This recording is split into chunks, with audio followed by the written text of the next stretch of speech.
Good evening, church.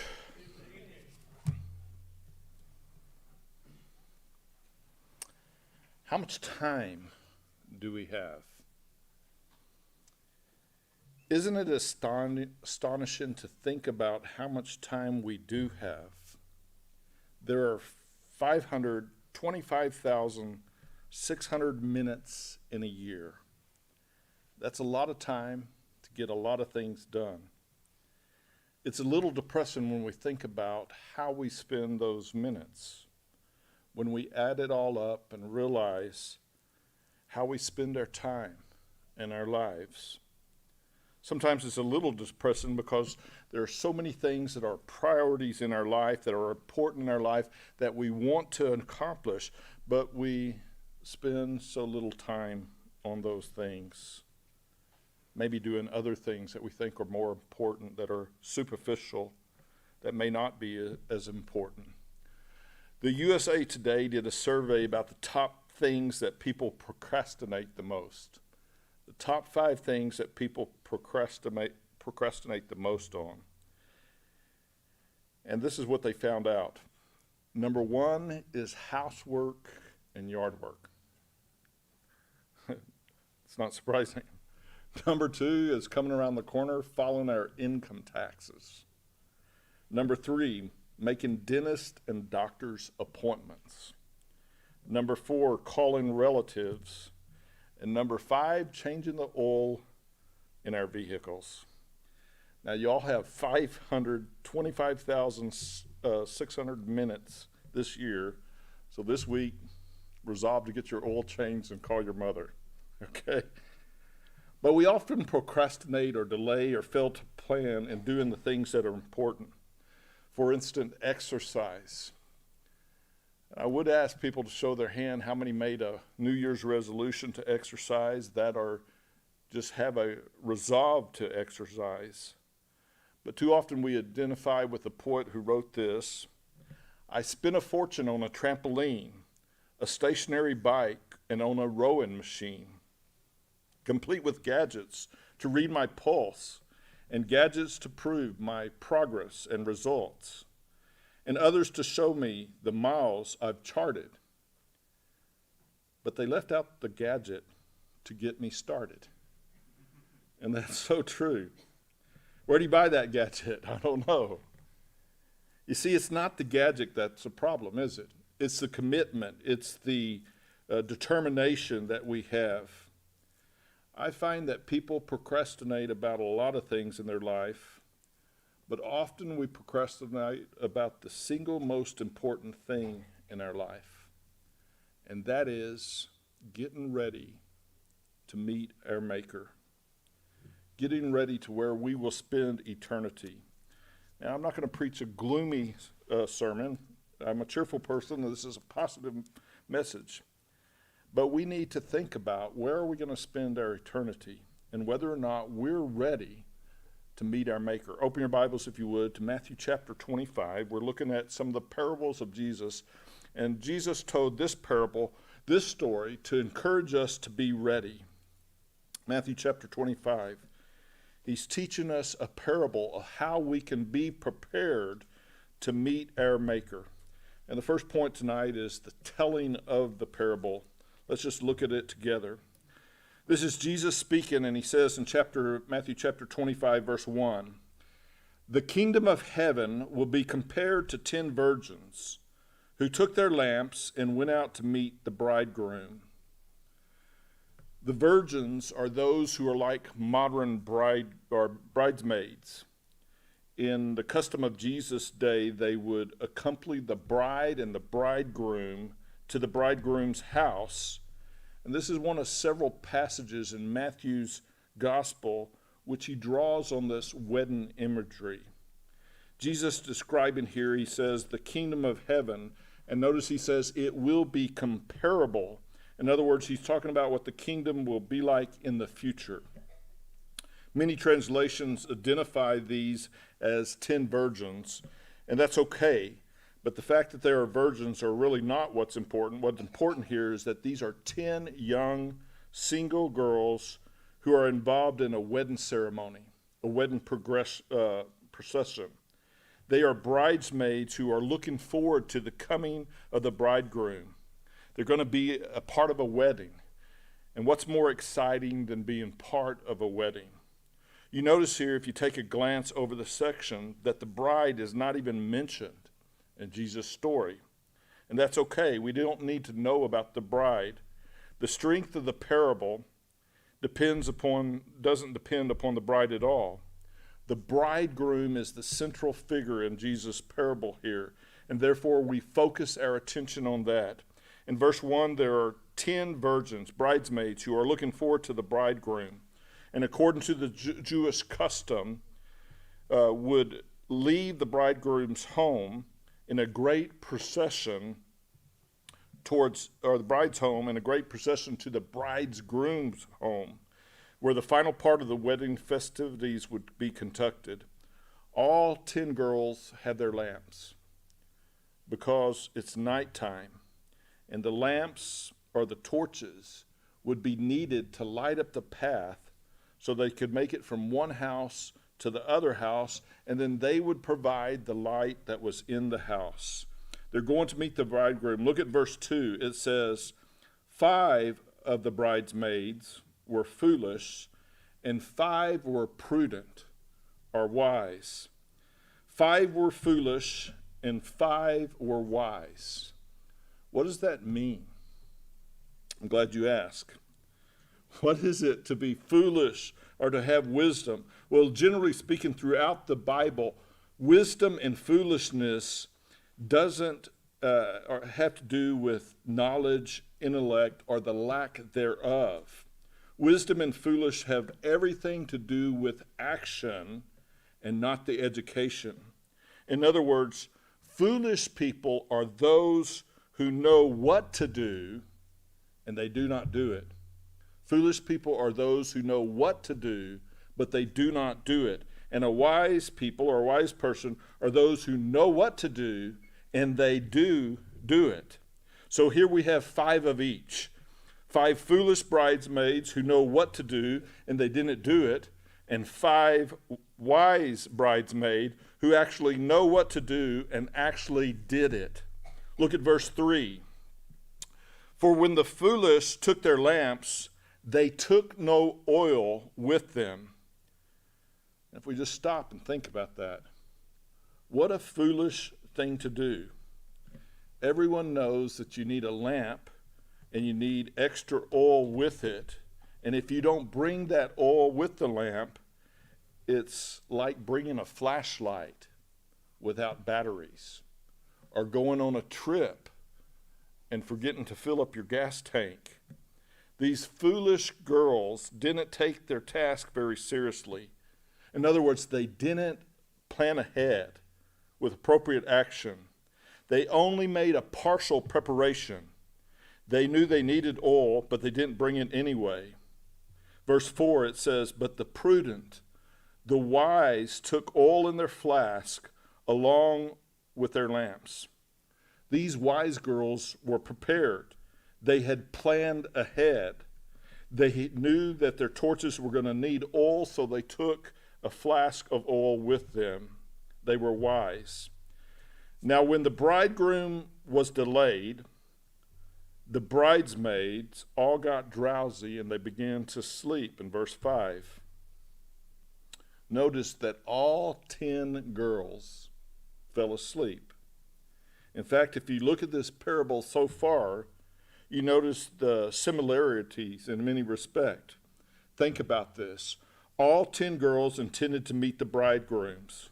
They all brought their lamp with them. They all were looking forward to taking part of this bride's ceremony or progression.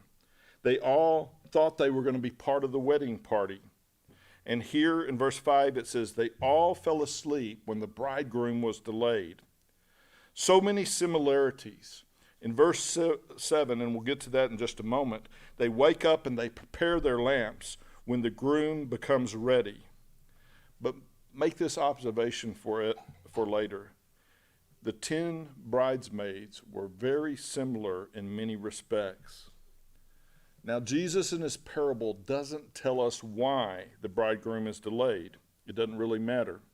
It's the prerogative of the bride and the groom as far as to work out their own timetable. Everyone knows that. In verse 6, it says, actually, before we get to verse 6, one thing is true, that all of these 5 foolish bridesmaids had time to get ready. In fact, even during this delay, they could have gone out and got the oil that they needed, but they didn't take advantage of that opportunity. Verse 6 then says, "But at midnight there was a shout, 'Behold, the bridegroom, come out to meet him.' There was no warning, just this sudden action, and all of the bridesmaids were now expected to do their duty. In verse 7 it says, 'Then all the virgins, the bridesmaids, rose and they trimmed their lamps.' In other words, they sprang into action. Even the foolish bridesmaids, the unprepared girls, were excited. They were thrilled. The time had come. The bridegroom was there. So they jumped to their feet. But in verse 8 it says, 'The foolish girls said to the wise, "Give us some of your oil, for our lamps are going out." And it's only now, after their wasted time and their wasted opportunity, that they realize that they don't have enough oil for the moment. And they knew they needed the oil at the beginning of the day, but they didn't bother to bring their own. So now they're desperately trying to get oil from those who were prepared. Now, there's a point of clarification here. It's not that the foolish girls started out with enough oil and now it's all gone because the groom delayed in his time. That's not what it's about at all. The point of the story is this, that they didn't have enough oil in the first place. They should have been ready for the groom, no matter how much the delay was there, but they weren't. So now they're trying to get oil from those who were wise. Verse 9, "But the wise girls answered, 'No, there's not enough for us and for you too. Go instead to the dealers and buy some for yourself.'" As a kid, I used to think, wow, these girls must have been some mean girls. But that's not it, is it? They're actually very wise, and this is evidence of their wisdom here. They're strong. They're saying, "No, this is our oil. You need to get your own." And at first it might seem kind of mean that they would reply this way, but the wise bridesmaids are not just looking out for themselves. They're looking out for the bridegroom and the bride, who is depending on them to be able to light that path and to light that room where they're going to have this great celebration. This is not 5 mean girls here keeping their oil to themselves. It's further evidence of their wisdom, that they understand that they have to do what's in the best interest for this wedding ceremony, the groom and the bride's interests. They're looking out for him. They know if they share, there wouldn't be enough oil, and the whole ceremony would have to come to an end in darkness. So they tell the unprepared girls to go out and to buy their own oil. Now, I was thinking about this. It's in the middle of the night, and they're having to go out and try to find oil. And I couldn't help but think about, usually on Sunday nights when I leave here, I'll go to In-N-Out, buy a double-double and some fries and a Coke. But imagine as if I woke up at 2 o'clock this morning and I have an urge for a double-double, and I drive to the nearest In-N-Out. Is it going to be open? Not even. It will be closed. And that's what's going to happen here. The place is going to be closed. They missed their opportunity. So verse 10 says, "And while they were going to make the purchases, the bridegroom came, And those who were ready went in with him to the wedding feast, and the door was shut. The word that's used here indicates that the door was shut, and it was shut to stay. Only the prepared bridesmaids were allowed to enter, those who were found ready. The unprepared girls who didn't show any foresights, they hadn't had the real concern of what they needed, they were shut out of the festivities forever. Now, they felt like they should have been included. They really believed that they qualified for entry. They argued that they should be let in. Look at verse 11. Later, the other bridesmaids also came saying, "Lord, Lord, open up for us." See, they're pleading with the groom for entry. They even say, "Lord, Lord," which means they understood who's in control here, this groom. They fully knew who made the rules for this situation, and they knew that their lives were in control of the bridegroom because they called him Lord, Lord, their master. But verse 12, notice his answer. He says, "Truly, truly, I say to you, I do not know you." Whoa. What a shock. What a shock that must have been to their ears. The Lord's saying, no, you're not going to get in here. I don't even know you. And as we think about our preparation to meet the bridegroom, the groom himself, Christ, it's reminiscence of his words in Matthew chapter 7, verse 21, where Jesus said, "Not everyone who says to me, 'Lord, Lord,' will enter the kingdom of heaven, but he or she who does the will of my Father who is in heaven, they will enter." And he explains further in verses 22 and 23 of Matthew 7.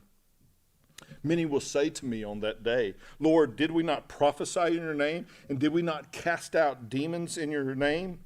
Perform many miracles?' Verse 23, "And I will declare to them, I never knew you. Depart from me, you who practice lawlessness."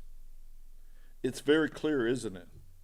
That on the final day, there's going to be many people who think that they are heading into this great wedding feast, who are going to be shocked to hear Jesus and realize that he doesn't even know them at all. And many might throw up their hands and cry with despair. What about the good deeds that we did? What about all of the religious activities that we had? What about the partial preparation? What about the Christian services that I attended? And Jesus only sees them, notice, as those who practice lawlessness. They think they're good moral people, but he says you're lawless. And he finally says, see that phrase there in verse 12 of our text, Matthew 25. "Truly I say to you," and it carries the force of a judicial verdict. The master is not going to change his mind. There's not going to be an opportunity for appeal. Once Jesus comes again, there will be no second chances. Amen. He says, "I do not know you," which is not so much a literal statement of non-acquaintance, but rather a statement of disassociation. The Lord disassociates with those foolish bridesmaids because they never got themselves ready.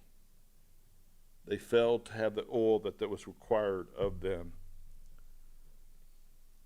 So the Lord said to them, "I do not know you."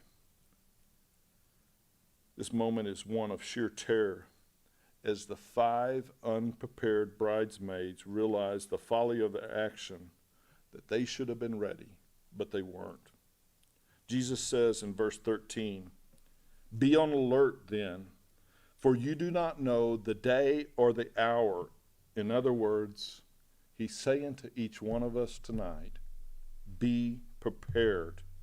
You don't know when the Lord is coming back. So be prepared. Be in a state of readiness. When it comes down to it, a lack of foresight is inexcusable. This is the main command of this passage. Be ready, be alert, be a pair. All 10 virgins fell asleep in verse 5.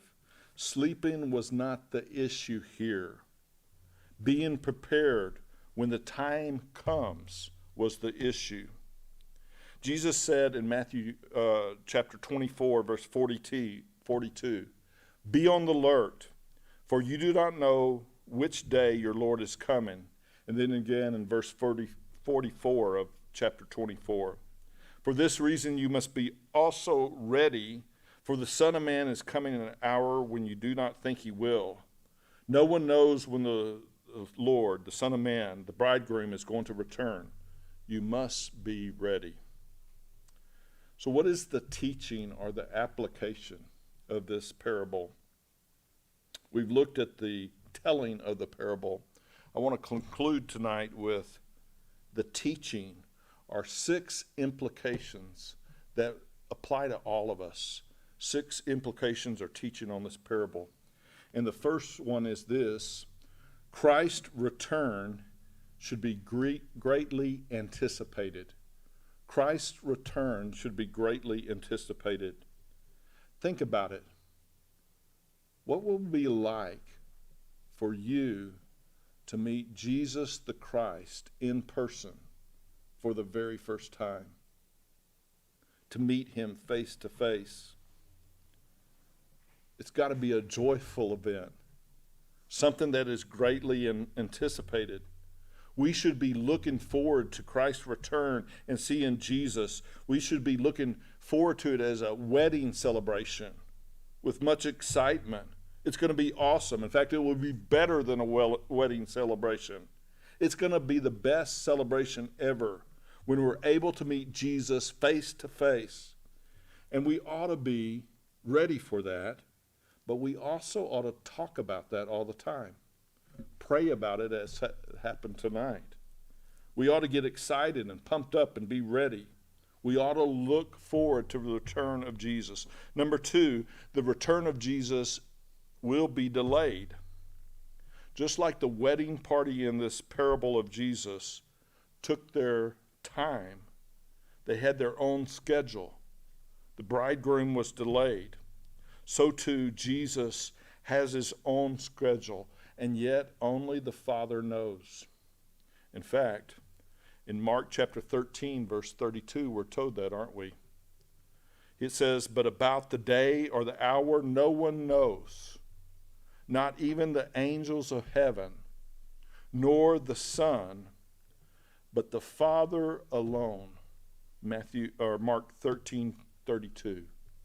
Only God knows. And it shouldn't surprise us that the delay has been long. It's already been 2,000 years so far. We don't know when he will come, but we shouldn't be discouraged because he will surely come again. Amen. Number 3, Christ's return will be unexpected. Christ's return will be unexpected. There'll be no warning, as this parable. And there may be some general signs, but when it comes down to it, no one knows the day or the hour. It's going to be unexpected. In fact, we're told it will be like a thief coming in the night. Number 4, what we learn from this parable is that Christ's salvation cannot be transferred. And that's an important point. The people who are prepared to meet Jesus can't give you what you need as you stand before the Christ. No one else will be able to help you at that point. And you won't be able to go out quickly and to find the oil at that point. It will be too late. You won't be able to make the last minute preparations when Jesus comes again. Number 5, Christ's judgment will be final. Once the door was shut, it was shut. You cannot find another way. You cannot buy your way into the entrance. You cannot barter with God at that point. His only words to you will be the words that he uses here. Depart from me. I never knew you. He's not going to change his mind.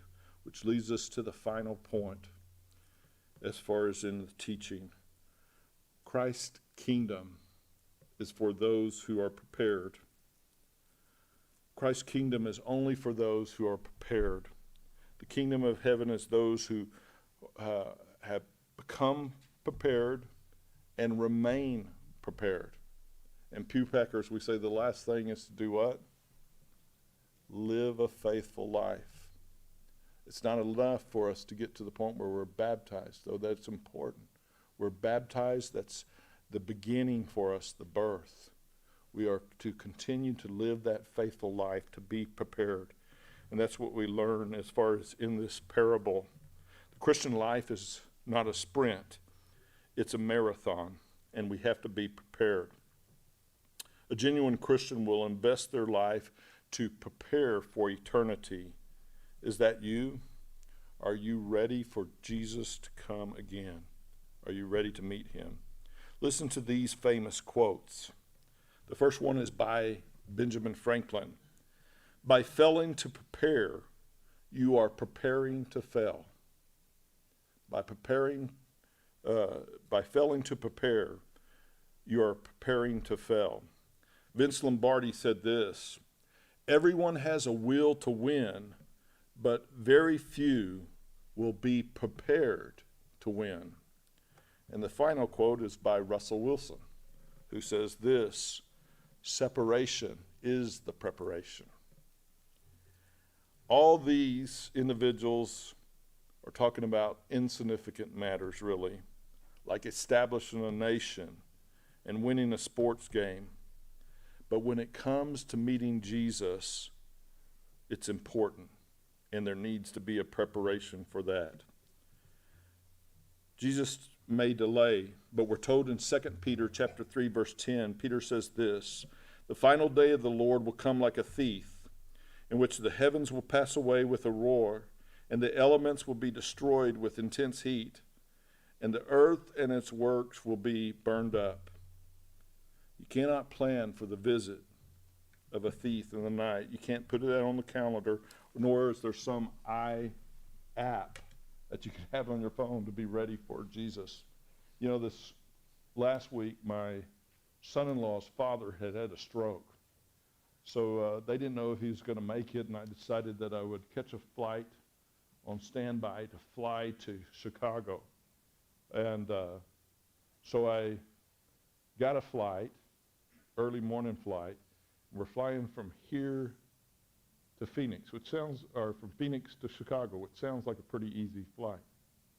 But as we're coming close to Chicago, the plane suddenly loses altitude and begins to dip. And then you could look out, I'm sitting over the wing, and I could look out both windows, and the plane begins to give it this. I've got 3 guys in front of me who are turning from a groom's party. What do they call those? Bachelor party. 3 guys in front of me, they're returning from a bachelor party. They had 3 bottles of champagne, and then the flight attendant had just come back and said, now, because they wanted then another bottle of champagne, which you didn't have, but she said, I can sell you a glass of wine if none of you are driving. They were already a little, but she did then sell them a glass of wine, and they're drinking it. But then as the plane is beginning to give like this and all, on that entire plane, people began to panic. Is this the final flight? And I'm sitting in a B seat because I was flying standby. So I've got a guy in the A seat and the C seat, and at that point they were like beginning to pray and looking for answers. And I had a captive audience, and I could talk to them about being ready.